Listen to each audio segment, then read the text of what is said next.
going in just a few seconds. As always, if anyone wants to, hi Michelle, thanks. Say something in the comments to let us know that they're here and let us know that the feed is working. Although we've been largely pretty good with technology. Hey Catherine, good to see you. So as always, we are going to start off with jumping right into our COVID updates and looking at our numbers. And we have some updates, some good news and some not so good news. The not so good news is we are yellow. Apologies for not having a better prop than a notebook to dictate or to show that we're going yellow. We did jump back into the state's yellow category or moderate risk category. Now, there's some pluses and minuses to that. And all that means, for those of you who haven't had a chance to look at it before, is the number of cases per 100,000 has jumped to the level that the state categorizes as yellow or moderate risk. There's gray, green, yellow, and red. Now, while we obviously would rather stay the same or go down, especially because we were green last week, we felt that those green numbers seemed to be a little bit of an aberration. I don't know if there was a little bit of a delay in testing, but there seemed to be a fairly large dip. We were happy about it. Certainly we'll take the weekend green. Now we're back into the yellow, which is where we were for really the last 4 or 5 weeks. We're at a rate of 5.5 cases per 100,000.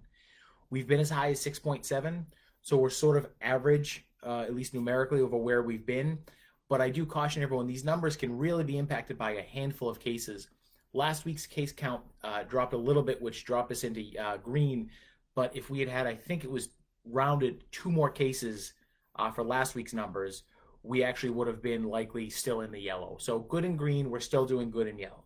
So what does that mean in our never-ending battle against, it will end, so in our ongoing battle against COVID? We're at 5.5 per 100,000. It's interesting that the state as a whole, if they average those numbers, are at 8.7 per 100,000. We started off a little bit higher than the state and higher than our surrounding communities. And then what we've seen is we've actually been fairly steady. A slight increase after the first couple of weeks into into August, we went up. It's kind of been a little bit of dip, a little bit of up since then. I mean, some of the numbers we're seeing here are the numbers we were seeing in August. So we've sort of stayed fairly stable. Now, that's a good thing. What that means is we're not having any large clusters, and we'll talk about clusters in a minute. We're not having any big outbreaks. And people in Norwood are generally following the rules and being safe. And that's important. More and more what we're seeing is it comes down to the spread of numbers, at least come down to 2 things. One is a household cluster. And we continue to see it, and they're finally seeing this statewide. We were saying this weeks ago, and it took the state folks sometimes a little while to catch up to us, at least I like to think, that you get somebody in a household, and the other 5 people in the household, 3 out of the 5 or 4 out of the 5 end up testing positive. We're still seeing most of those cases coming either from workplaces where people are in direct contact with somebody, a nursing home, a hospital, something along those lines, or social gatherings, still happening quite a bit. And we all are going out and being social. I think it's important to still keep your circle small, keep it to a couple of people. Again, 5 people somewhere is different than 25 people somewhere. And I think it's the frequency also with, at least we're trying to see the frequency with which you go to larger events or go out in big groups. I mean, I go out sometimes with a few folks here or there. As long as you're being safe, you're otherwise wearing your mask, protecting everyone around you, there's generally nothing wrong with that. What you don't want to see is you're out with these 7 people, which is a lot, Friday night, and then Sunday you went over and had dinner with these 10 people, and then the next weekend on Thursday night you went out with these people that you worked with, and then your circle just grows and grows and grows and grows. So one of the things hey Layla, thank you for joining us. One of the things I've always looked at is sort of who's regularly in my circle. And of course, in my mind, it's a little maybe macabre, but I always think, well, who, if they end up having a quarantine, could I possibly have a quarantine if they tested positive? And unfortunately, if I were to test positive, who would I have to quarantine? And I've noticed that my circle is actually fairly small, and that when it expands out a little bit, I'm always cautious of, okay, am I spending time with somebody I don't normally see? And maybe after I do that, just be a little cautious. You don't have to overmanage your social schedule, but just be aware of, okay, I was around 4 or 5 people this week for an extended period of time that I'm not normally doing that. So maybe the next week I might say, I don't think I want to go to somebody's house. I'm going to give it a week or 2 and keep it sort of calm and relaxed. We think that those are some of the decisions, along with not going places when you're not feeling well, that make a big deal. Hello, Tassos. Again, I mentioned it last week. I wanted to clarify that their veal parm is just the best. I know I shouldn't say that, but I'm sorry. It's absolutely delicious. And of course, when they jump on here now, I'm thinking about, I wish I had Tassos veal parm. Incidentally, but thank you for joining us. what we need to do is focus on those social interactions and just be smart. We know the holidays are coming up and everyone is worrying about what we're going to do with the holidays, and it's about being smart and cautious. But when you think you might be feeling sick, and I know for some of this you might have a tickle in the throat and you say, yeah, it's just a tickle in the throat, I'm fine. Just try to be self-aware and try to be cautious of what you're doing. I've always been one of those people who, by the time I acknowledge the fact that I'm sick, I'm coughing and I'm dripping and my eyes are burning and everything else. um, but it's a matter of just trying to say, wait a minute, I might be sick. It doesn't mean you have to run and panic. It doesn't mean you have to run and get a COVID test, and it doesn't mean you have to lock yourself in your house and never see anybody. But when you think, gee, I was going to have dinner with, the Jones and the Smiths this weekend, I might be coming down with a cold. Give it a day. Most times when you think you're coming down with a cold, what happens within 12 to 24 hours is you either are, and you're going to get worse, or it kind of goes away. So try to be respectful of that and balance what your expectations are. I did attend a small backyard wedding maybe 6 weeks ago, and I felt fine when I went, and luckily there have been no cases or no issues from there. But that's an example where I wouldn't want to have missed this small wedding, and it was outdoors, it was beautiful, it was at the lake in Sharon. But if I had been maybe coming down with a cold, not saying I was sick, because I hope when everyone knows they're legitimately sick, they're not going to go out, but maybe coming down with a cold, don't go. And I know it's unfortunate. If you're a little bit of an introvert like me, it's a great excuse to miss any kind of social gathering, but just say, hey, you know what? I'm not sure I'm actually feeling up to it tonight. Protects you, protects them. Smartest thing to do. I know you may want to go to that favorite restaurant, get something to eat. If you're not feeling well, it's best to just try to stay home. I know there's a lot of isolation and it's tough, but just wait and see if you're sick or not. And if the next day you wake up and you feel fine, it was just an allergy or maybe you ate something. So we encourage everyone to do that. We're doing that in Norwood because so much of what happens is in the economy is open in Norwood. We've now had the outdoor dining for a couple of months. We've had we've had outdoor dining since June, indoor dining for a couple of months, the expanded indoor dining for the last couple of weeks. Some of the gyms and stuff like that, they've been open for months in Norwood. We never shut construction down in Norwood. We never shut parks and playgrounds down in Norwood. And at times we've had higher than average numbers, but what we're also seeing is right now the state's much higher than us. Now, I could be regretting saying this, and next week we could be in red, but we're doing pretty well overall. We need to continue doing it.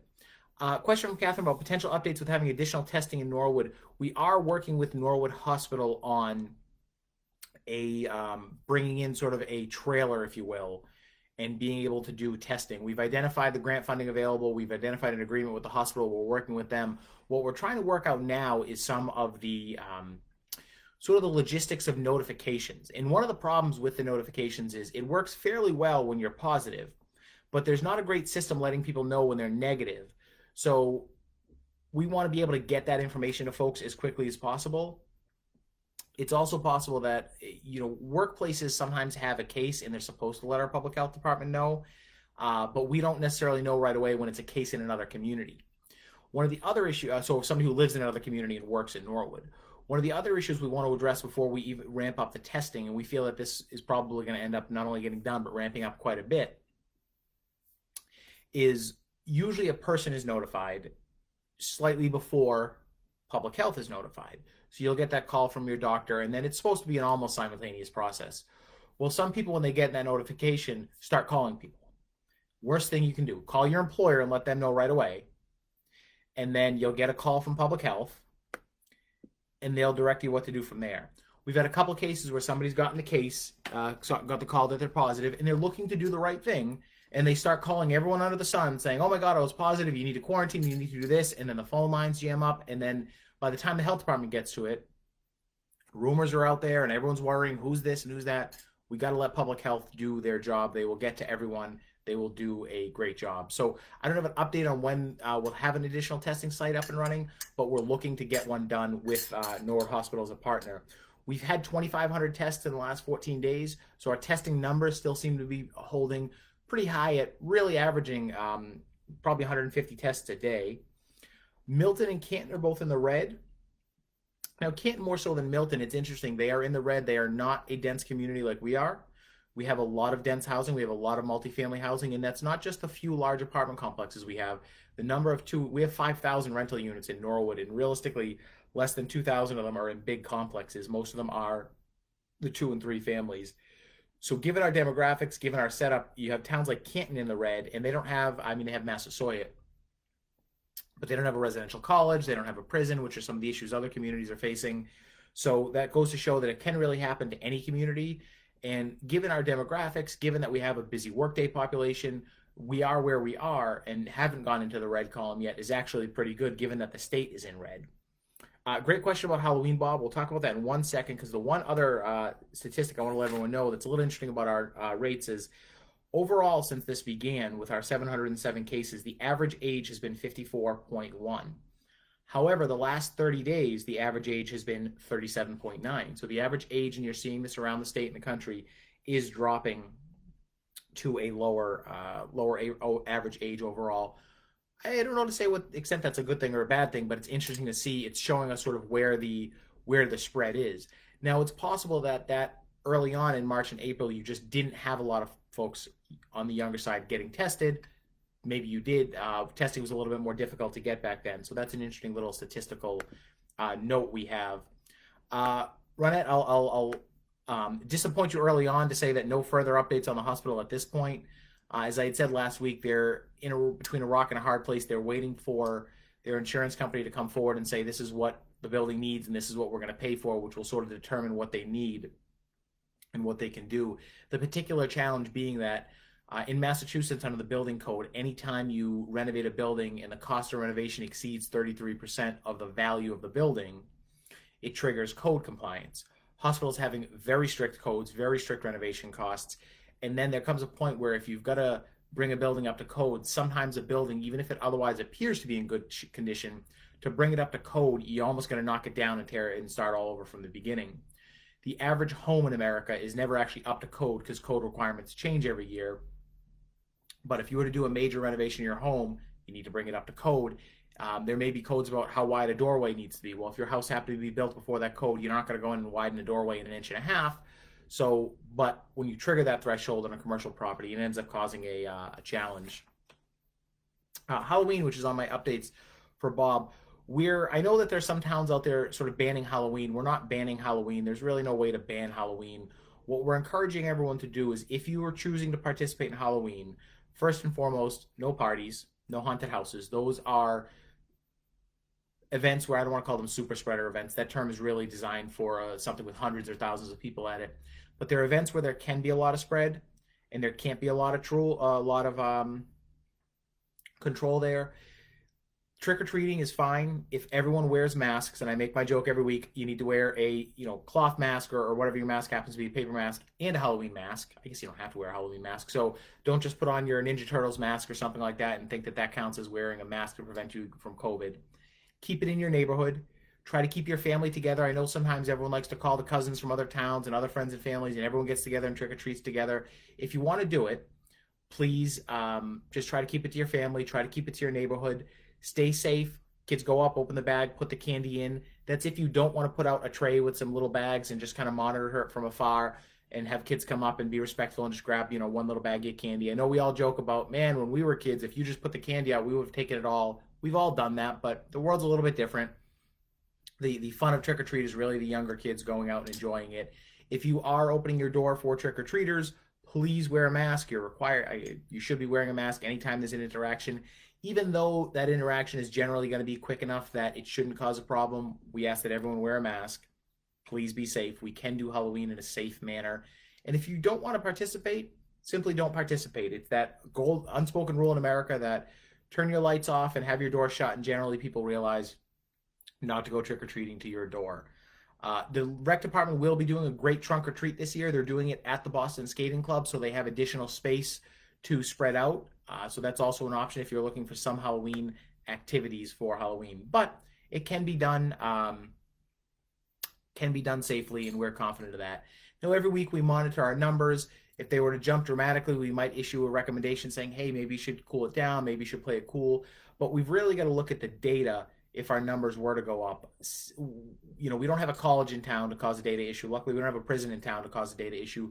You could see a nursing home, since we do have 5 of those facilities in town, have a spike of cases. So we would look at the data and let everyone know, gee, we had 39 cases and the numbers are going up and we're in the red, but here's where it is. It's actually just in one particular area. We did have a couple of cases in the school department in the last few weeks. They were handled well. The communication protocols that we put in place work. The public were notified, or parents were notified. Public health made, and then the school nursing staff made their calls, did the contact tracing. They were easy cases as far as it goes in terms of getting in touch with everyone. So the system's working. We knew that at some point in time we would have a couple of cases in the schools. Again, luckily we were after a lot of other communities did. So we think that that's a good thing, and the system worked.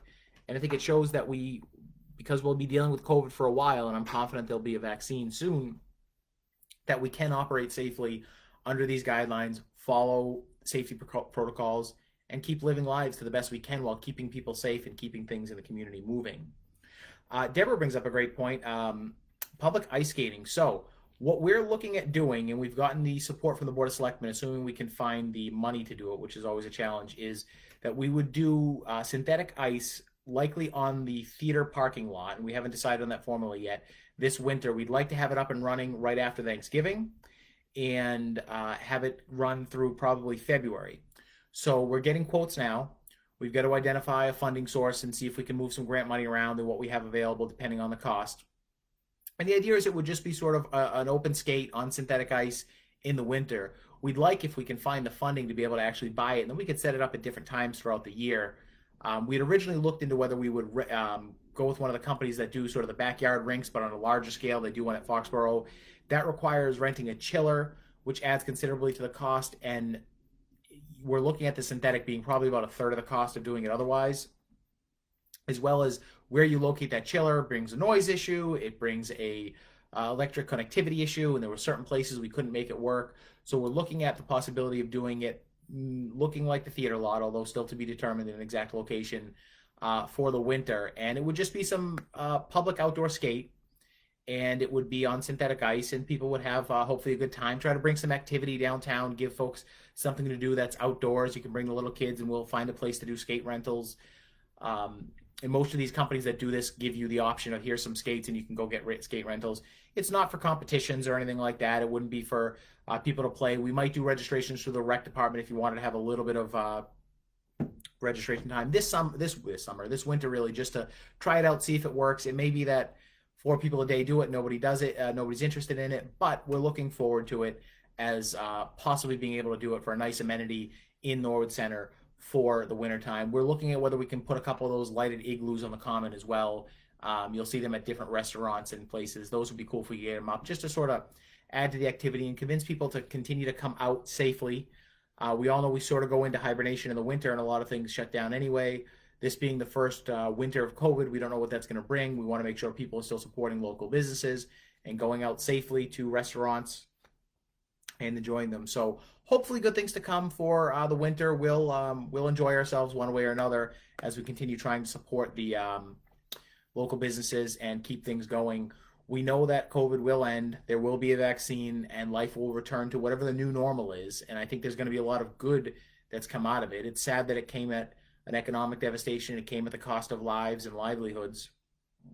But I think it's incumbent on us to keep moving forward.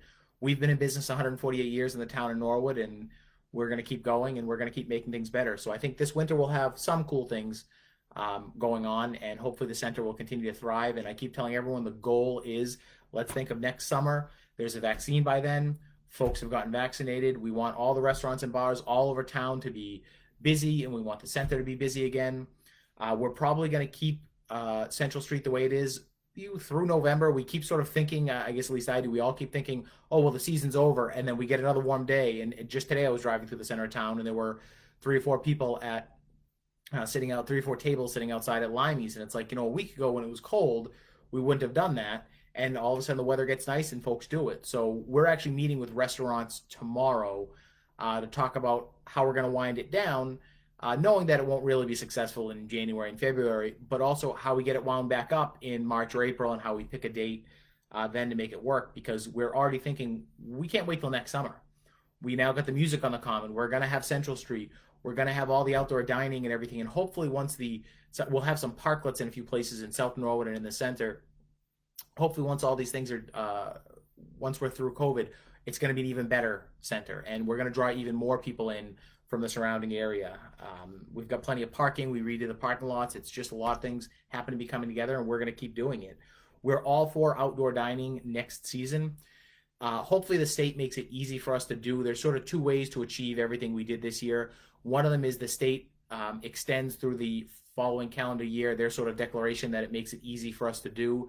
If they choose not to, it's just bureaucracy at its worst, where we have to just go through a longer process. I mean, I would say the difference is maybe 100 of staff hours, 100 hours of staff time versus 500 hours of staff time to make it happen. But we can make it happen, and we're looking forward to making it happen, and hope more and more businesses continue to take advantage of it. So, related to those items and some of the great things coming, Daddy's Dairy is now serving hot chocolate. I should have gotten the hot chocolate concession myself for downtown, but I think as we do more in the center, and if we're able to get ice skating, I think that's a great idea. I might be more inclined to go to one of the other establishments for a hot adult beverage, but I think it's great that they're serving hot chocolate. I mean, maybe that's something we can all do this winter. Normally you don't think of going out for a hot chocolate, but you know what? Go out somewhere for a hot chocolate and keep money going into some of our local businesses. We did get a question from a resident about the winter parking ban and whether or not we would ever consider just going to a notification system. And I wanted to talk about that for a minute. And for anyone who's asking, my mug is a Entering Norwood mug today, which I think I got at the hardware store downtown. So what a lot of some towns have a blanket winter parking ban like we do, where it's winter, can't park on the street. Some towns have a notification system.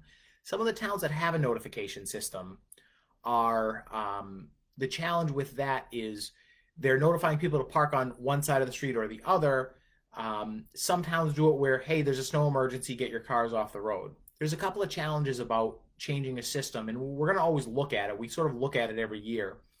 One of them being we plow roads so people can get to work, but we really plow roads so emergency vehicles can get through. So that's always the first consideration when we're plowing a road is I need to be able to get an ambulance, a fire truck, or a police cruiser down that road. I need to be able to get the plow truck down the road too, and if that can't happen, I can't get the ambulance, the fire truck, or the police cruiser down the road. So that's one of the reasons, for instance, some towns plow private ways, and the decision is always made sort of on, well, how many units are there? What's the likelihood that we can or cannot get a emergency vehicle there? I know it gets frustrating for residents when they say, oh, God, it's the middle of December, and, I'm supposed to pull my car off the street, and it hasn't snowed all season, and it's not going to snow, and it's like 42 degrees, and it couldn't even snow if we tried. The challenge for us from an enforcement standpoint, and we're actually pretty, I would say we're pretty, lax is not the word, I would say we're pretty amenable when it comes to enforcement. Early on, we issue warnings. A lot of towns don't do that. We give quite a few warnings out, and then we try to be as reasonable as we can around the holiday period, where it's like, okay, if nothing's going on, we know family and friends are visiting, we try to be rational about it. When we get parking ticket appeals, oftentimes there are folks saying, well, I was visiting a friend, I was staying over, I didn't know, I just moved in a couple months ago. And that's one of the problems with the notification system. Even if we came up with a text or an email notification or a social media notification, there's a twofold problem. One of them being, what if people don't get the message? So they just don't pay attention, they don't care, and they say, I'm not looking at, I'm home and I'm taking a nap and I'm leaving my car there because I don't think it's going to snow because they misread the weather report, which, believe it or not, happens. I still have Caribou, Maine on my my phone for looking at the weather, and a couple of times I've been, geez, people are crazy, they're going out, it's going to be 50 degrees out there, and everyone's like, it's 75, what are you talking about? And I realized I was looking at Caribou. Now, that may be a me thing, but the problem is, what do we then do with that person? If we just give them a ticket, and if the plow has to get by, the cars are going to get towed. But it's sort of that free rider system where people get to break the rules. We try to create a system to allow people in rational situations to not have to move their car in, and then you're still going to have those people who don't move their car. So if I have to send the plow down there, we're going to have to get the car towed. The other issue becomes you then have to call either a snow emergency or decide you want when you want cars to be off the road. And there's some times we're not plowing, but we're pre-treating the roads. In almost any storm, we pre-treat the roads, and sometimes we'll go out and pre-treat the roads, and the snow never really materializes. So even though there's no snow or snow emergency, we're almost always pre-treating the roads. Now, we can generally get that done without having to have too many cars move off the street, but it sort of logistically becomes a challenge. We've looked in the past at, could we just say, well, anytime there's any snow, you have to move your car. It doesn't, no snow emergency, no on a case by case basis. Just know that if there's a single flake you see in the sky, you got to get your car off the road. But again, it comes to, I get home from work at 8 o'clock at night. I'm parked in the street. Oh, I don't see any snow. Oh, all right, the snow's not going to start till 3 in the morning. Can I have my car out there till 1? Can I have my car out there till 2? And as somebody who deals with the parking appeals here in Norwood, and I dealt with them in my last community, I can tell you that you get every excuse under the book. I went to sleep. I wasn't feeling good. It's my girlfriend's car. It's my boyfriend's car. It's my mom that's visiting. I didn't think it was going to snow. I was really tired, and I was watching Harry Potter late at night, and I was going to go out and move my car, and I fell asleep, and then I got up, and it was 5 o'clock. I mean, it's sort of a logistic nightmare where the town never wins in any situation because there's always some people who are not going to move their car, and we always end up having to do some ticketing or towing. And I do feel bad for the people who are generally following the rules and are rule followers and never create an issue and would absolutely get the notification to move their car.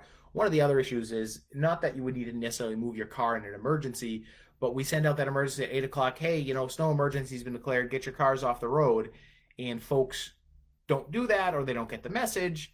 And then I ticket them and they say, well, I didn't get the message. And it just becomes just logistically, we don't know if we get anywhere better. That being said, I talked to Chief Brooks today about it, and I'm going to talk to Mark Ryan and the DPW team. We're going to look and see what we can do, and then pitch it to the Board of Selectmen and see if they want to make a change, if we think a change will be rational. It's sort of a catch-22 that the number of people who leave their vehicles out overnight is what we don't want to happen, and if that number stays the same, then we haven't really achieved anything. And does enforcement become worse, and then it's more time out of the police department? I know it would certainly be easier for the police department to not have to do as much enforcement during times when it's like, gee, there's really no snow on the ground or really no snow coming. But on the other hand, if it ends up costing us more time and resources somewhere else, it becomes challenging as well. So the long and the short of it is there's no, we're going to look at it again, and we'll probably bring it up to the Board of Selectmen soon in their capacity as road commissioners to sort of see if maybe it's time to make a change. We could look at possibly experimenting and then going back, but we'll have to see. And one of the other challenges, and this is sort of the final challenge on this particular question, is you really need a good winter to see if it works. Last winter was very mild, so I know a lot of people say, oh, there really wasn't a problem this winter and it wasn't a big deal. We all remember back to 2015. You get a winter like that, and it's like, that's the reason you just say, look, the easy enforcement is November to April, keep your cars off the road. Plain and simple, easy for the police department, easy for the DPW, easy for residents coming into town and new folks moving to town to understand when they say, can I park overnight on the street? Not between November and April. But it's a good question. It is always one of these things we look at. And again, my heart goes out to the conscientious residents who just say, gee, I always move my car when I have to, but wouldn't it be easier? And I know there's some folks out there where, they didn't have a problem when it was 1 or 2 people living in the home, but now they have teenage kids, and the teenage kids have a car, and more college kids are spending time at home, and high school kids are spending time at home. So we know that that's an issue, but we're going to look into it and see what we can do. Quick town meeting update before we talk about elections. Town meeting will be November 12th. Likely the week before, we'll be getting out the informational videos. We'll probably do 2 of them, one on the land use articles and one on all the non-land use articles. Looking towards the end of this month, first week of November, is when we'll have probably some either go to meetings or Facebook Lives where we'll let people sort of ask questions. We should have draft yellow sheets available online next Friday, pending if the board is able to approve them next Thursday. Town meeting will be in the gym as we've done it before. I do want to say one of the reasons we've not done an outdoor town meeting is we have serious concerns about, very early on, even back in June when the weather was great, we said, what's going to happen in the fall and in the winter if we have a town meeting? And are we setting ourselves up for a system where it might sound great now, but down the road it's just not going to work, and we're going to have to find a reason to do that? In hindsight, it was probably good that we did that. I know that Walpole now is a little bit worried. They did an outdoor town meeting last spring or last summer. It worked. They're tentatively doing one, I believe, this Saturday, and folks are worried about the rain. We were worried about some of the same things. So we think the system will work. We got to try to get a screen in the gym.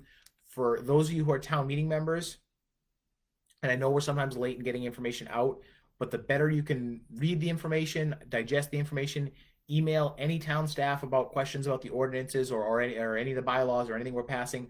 We'll do our best to get as much information out there as possible, but those of you who are town meeting members, do as much research ahead of time as you can and town meeting can be relatively quick and efficient. Not that we try to streamline democracy or we don't want good debate or good discussion at town meeting, but there are towns that seem to do it in one night, and we seem to take five.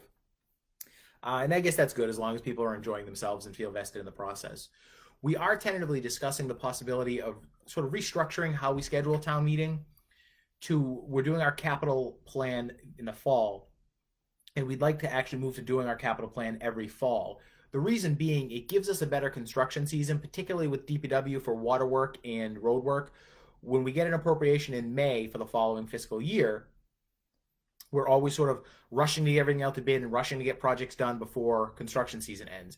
Same thing with some of our school facilities projects where you can try to line things up and be ready to go. And for a major project, it's easy. But when you're just doing, let's say, a floor in a cafeteria, vendors don't like to know they're tying up their time unless they know they're going to get paid. And you need to go out to bid, and you can have bids ready and then get the approval at town meeting, but then you got to start right in June when school ends. If we move capital to the fall, it gives us the winter to really do all of our bid prep, our procurement, and get everything ready, so that way we can take the entire construction season. And for school construction projects, and we're talking minor projects, not major buildings, they can know that they have the appropriation and get ready to start all their work in the summer, and it gives facilities a little bit of flexibility. We may do land use in the fall as well. It's a catch-22. We have a lot of land use now. Sometimes we'd have none in the fall. But the idea being that in the fall, capital and land use, and then spring would maybe just be the annual, so just the budget and the regular annual appropriations we need. And that generally gets done in a night for the most part. We'd still do any catch-up articles we would need to do. And then maybe if we're looking at changing bylaws and everything, we would do that in the spring as well. That way it's sort of your land use and your capital plan in the fall. And some years we're always going to have a capital plan, but some years it's some years you have interesting capital. Some years it's just fixing some buildings and replacing the equipment we have. Same thing with land use. Some years you're going to have a lot of land use. Some years you're not. And it doesn't mean you couldn't exclusively do that in the spring or in the fall. And you may need a project put forward in the spring. But hopefully a year where you have a heavy capital, you have lighter land use, and vice versa. They balance out in the fall. And then in the spring, you got your annual budget, your annual appropriations, closing out the fiscal year, and then any bylaw changes. So that's what we're looking for town meeting.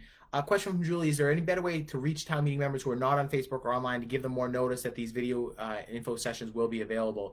Yes, we'll do a mailing. We normally do a few mailings to town meeting members, which is sort of the one way we know we're generally getting folks. What we're trying to make sure that we do is anything we record also gets out on NCM. That way we have sort of the online presence, but if you're not really online or paying attention to the town's website, we want to get this stuff out on NCM. They've been phenomenal. They're the best public access agency in the United States of America. And at least if they're getting it out there and repeating it, and they do that with these Facebook Lives, for instance, and that's how a lot of people actually catch up with these after the fact. And we notice that through NCM, that's where a lot of that viewership is, which is great. It's information that's getting out there. But the idea is to also use NCM. So we're doing all of the social media and the web presence, and then we're doing that community cable presence. We've tried to get email addresses from town meeting members in the past. We probably have, I don't know, maybe a third of town meeting members. So that's something we want to get more of, but it requires people to be willing to give their email address. And I would do more regular updates to town meeting members. We would do maybe like a quarterly update and put them on an email list if we had more email addresses to make it effective. I tend to send some things to, like last year we added something to the town meeting member list, and then we have some people on boards and committees who are also town meeting members, so they get some of that information that way too. It's about, we can do as much as we can do as long as people are willing to be receptive. What we're looking at doing is sort of either go to meeting sessions or Facebook sessions once we have the dates available that would be sort of live and interactive, and then 2 videos similar to what we did last year, one on the non-land use articles, one sort of explaining the land use articles. And then in the annual meeting, we would follow up the same way. We would have sort of the annual warrant, which would really just be the budget at this point. And you'd have sort of the FinCom and school committee going through what the recommendations are there. And then if we have any bylaw changes, you'd have, whether it's the manager or the selectman or somebody going through, here's these 5 bylaw provision changes, and here's what we would look to do if we end up formally sort of structuring town meeting that way. But great questions. We're all about getting as much information out there as we can. Sometimes we mail folks stuff. We have it available on the website. We do online sessions, and we do NCM, and then folks still don't seem to hear or know about it. So we just encourage folks to be active town meeting members. To that point, Julie, about folks who aren't really on Facebook or online, that's probably one of the reasons we would struggle doing a digital town meeting. There's a lot of folks who, some folks have suggested that, and some towns have done it, and that makes it challenging for us when we know that there's some inherent technology issues there. And I agree that notice on the dates would be important. It's about how quickly we can get information out there and how quickly we set it ahead of time. We might be able to try to set the dates ahead of time. It's just making sure that the materials are actually ready, because oftentimes, whether it's the fall or the spring, you're sort of waiting for information as you get to town meeting. One of the things we're hoping to do by sort of spreading it out is to give us more time on either end to have a better series of meetings and events. And you take the annual as an example. If I no longer have to do the capital plan as part of the annual meeting, well, that shaves off a couple capital outlay meetings. It removes that from sort of the approval matrix of has everything gone through every board. It's one less series of meetings and time we have to worry about. We can now do that in the fall. That makes it easier to say, okay, well, the annual is really just the budget and the regular annual articles, and it's the any sort of bylaw changes we have. So it would help to get us those dates ahead of time and know that we can meet those timelines.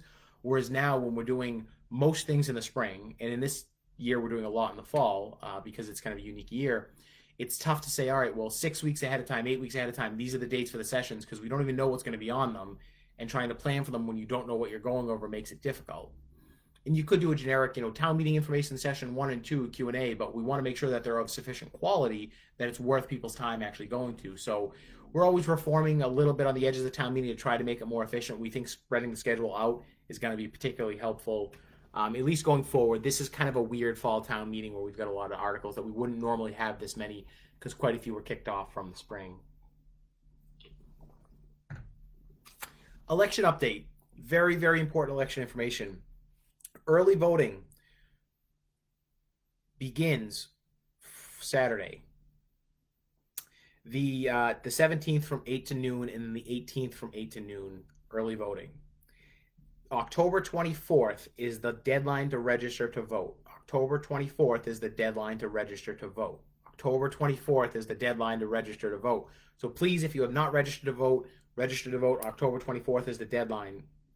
The deadline to request a mail-in ballot is October 28th. Now, we'll be having more than 2 days of early voting, but the first 2 days are this coming Saturday and Sunday from 8 a.m. to noon. We'll get the schedule posted here in the comments so everyone can look at it. We've been putting it out on social media. It's been getting shared fairly well. When you see that post coming out on our social media feeds about the election, please like it and share it. Share it every single time, because it's critical information so that everyone gets to vote. Perhaps most importantly, I don't want everyone to forget this. The election is November 3rd.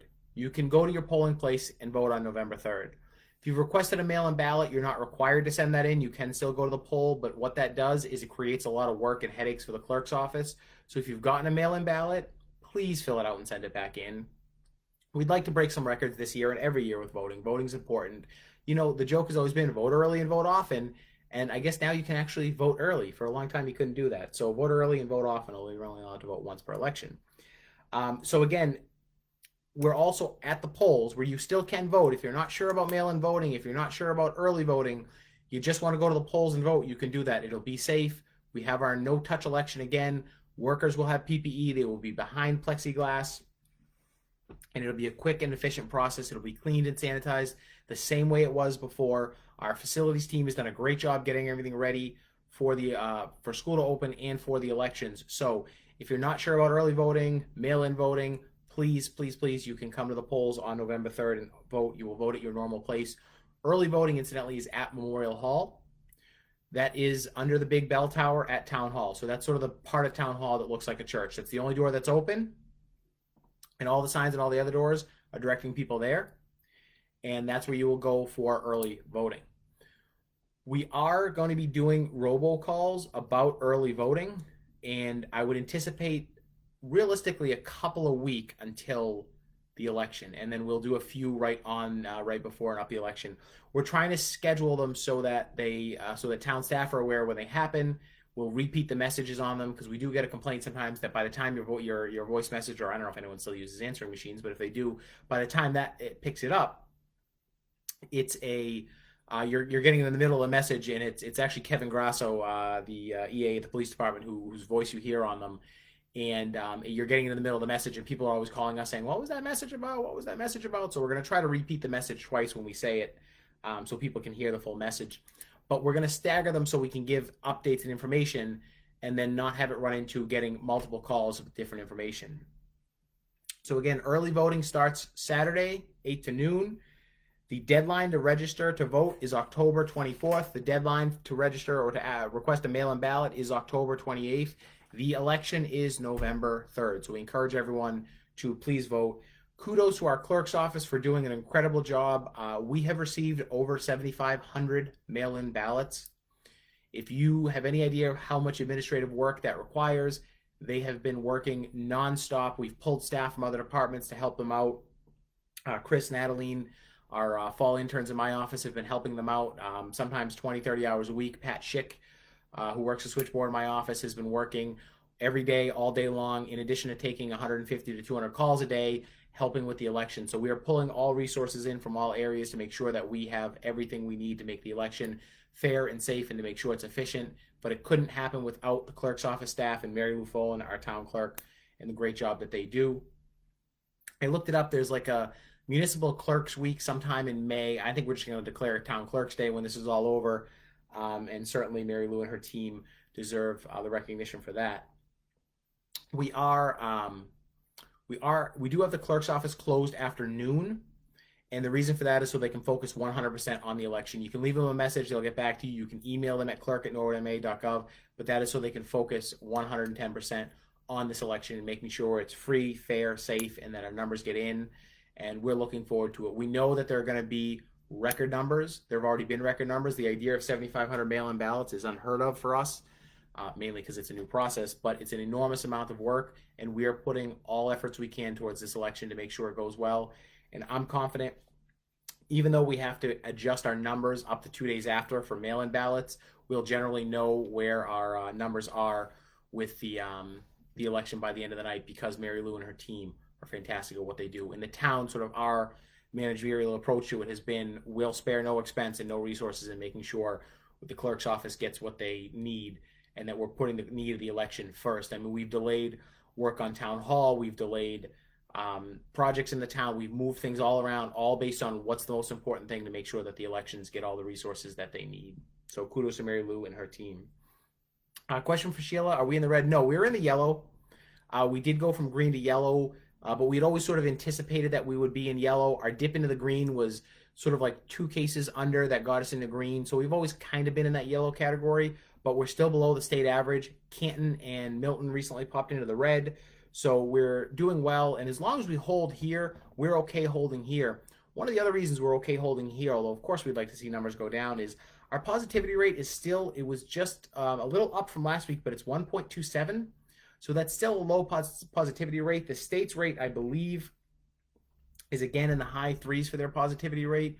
So 1.27 is actually pretty good for a positivity rate. And we're still averaging well over 2,000 tests for each 2-week period. I'd be a little concerned if that number dropped off precipitously, but it equals out to about 150 tests a day, which is great. Total tests to date in Norwood, 17,152 as of today. So that's the equivalent of about 1 test for every 2 people in Norwood. Now, it doesn't exactly work that way. Some people have gotten multiple tests, but I still think 17,000 tests for the town of Norwood and 2,500 in the last 14 days show that we're doing pretty well.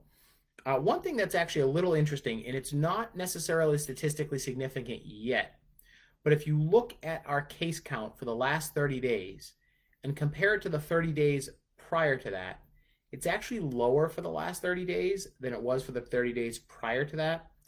Again, the numbers are so small that you can't really draw an accurate statistical correlation, but I just found it interesting that the last 30 days we've actually had fewer cases than we had the 30 days prior to that. As you know, being in the yellow, your numbers can fluctuate. We've been as high as 6.7. So it's just interesting to see how those numbers are breaking down. And as we said earlier, we're at the average age overall is 54.1. But the last 30 days, the average age has been 37.9. So more and more people are getting tested, and the average age of somebody testing positive has dropped to 30. It's 37.9 for the last 30 days. Question from Julie. I've heard of other towns having some cases in their fire departments. Is ours still in two groups like it was early in the pandemic? No, we moved the fire department back to a single group in I want to say July or August when we hit phase 2. We figured that would sort of be our phase 1 process if we had to do that. And part of the reason is not only is there better testing availability, but the requirements for who quarantines and what happens if somebody tests positive have also changed. Early on, the sort of rule of thumb was if somebody working in the firehouse ended up testing positive and you have 15 firefighters on, everyone is automatically out for 2 weeks. The federal government and the state government have changed the regulations based on when you get a test and when you can come back to work and your symptom-free time. So there's a different protocol in place. We've maintained the capacity to do that. We'd have to shut down some functions at the Civic, but we would be able to go back and do that if we had to if we went back down into sort of a phase 1 situation. We've had some cases across public safety here and there. They've largely been isolated, and we've been able to handle them and manage them. Sorry, my phone keeps ringing. It's clearly one of these scams. But so we always have that option. It's one of the things we learned that we're able to do it if we had to. So one of the benefits of COVID, similar to this, is it's great for continuity of operations planning or business continuity planning. We now know we could somewhat operate if we didn't have the fire station as a facility. And that's a pretty good situation to be in, to know that you have those opportunities. With a lot of our town hall functions, as we've sort of recovered and we're doing work from home, we're now planning to make sure that critical staff in every department could work from home for an extended period of time if necessary. And that's great just for a continuity of operations plan. I mean, basic business operations or business continuity planning, you always need to be able to plan for what happens if you lose an entire facility and how would you operate. And we're in a better position should that happen now than we were 6 months ago. Same thing with the fire department. We've learned some lessons, and okay, if we do need to break it up and find a few different areas, how can we do it? And we had a couple of sort of options, C, D, E, and F, as we moved out the fire department around if we needed to. So now that we sort of have that experience being able to do it, if things get really bad or there was ever a critical problem with the building, we'd be able to pretty quickly move and break the crews back up if we had to. So it was an interesting experiment. It's obviously more difficult on the fire side than it is on the police side. They can just maintain distance in the station and maintain individuality in cruisers. But great question. There's a lot of sort of lessons learned from COVID that we're going to carry forward for a long time. And we don't speculate that we'd ever end up back in phase 1. We could see the state starting to roll things back, but we just don't know what the metric would be that we're falling that far back. I could see a reversion to the earlier of phase 3. It depends on how the state judges their numbers. With the state being in red and seeing dense communities where there's a lot of movement almost always end up being in the red, I wonder if the state's going to adjust their chart. They may have been a little bit too aggressive in their numbers, but that's really for them to dictate. There's no perfect number to say what's a moderate risk.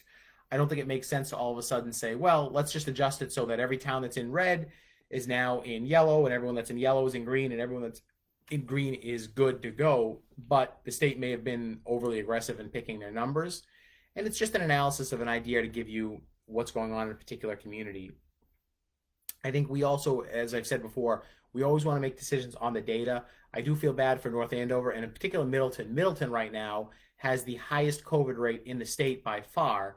They've got, I think, 2 positive cases in the town. The issue being, and they're a town of, I think, 8,000 or 9,000 people. The issue being that they've got a jail there, and there's a lot of cases at the jail. So they don't like being categorized as red, and sometimes it has some contractual or other obligations on behalf of the town because they're in the red category, but are they really in the red category? I guess I side with Middleton. The town in North Andover, because Merrimack College is there, Andover, I think it's North Andover, they have a higher rate, and they don't want to be categorized as a red community because it's the college, but the college is a little bit more integrated with the community than the prison certainly is, where the prisoners aren't going out every day and possibly shopping or going out to a restaurant or a bar restaurant, whereas with the college you generally do have that going on. I think I've covered all of my updates. Winter parking, we talked about our COVID numbers, election update, Halloween, outdoor dining, the possibility of outdoor skating, and town meeting. Do we have any questions from anyone who's joining us on the live today? Questions, comments, thoughts, suggestions? All right, well, we'll go ahead and end the live. Want to thank everyone for joining us. You'll join us next week. We may have a special guest next week. I may have a meeting that both Mr. Cooper and I cannot avoid. So if that's the case, we will bring you a special guest, probably the health department, for next week if I can't be here and Mr. Cooper can't fill in for me. Always, you can email us at managers@norwoodma.gov. You can post questions here in the comments, and we generally get back to you, or we'll send you a message. Anyone in the past who's asked questions, if you haven't heard from us, just shoot us an email. Sometimes we don't have an email address from folks if there's any information you need. And stay tuned for more updates on town meeting. And I'll just close with elections are coming up. Vote, vote, vote, vote. Thank you, everyone, and I hope everyone has a great weekend.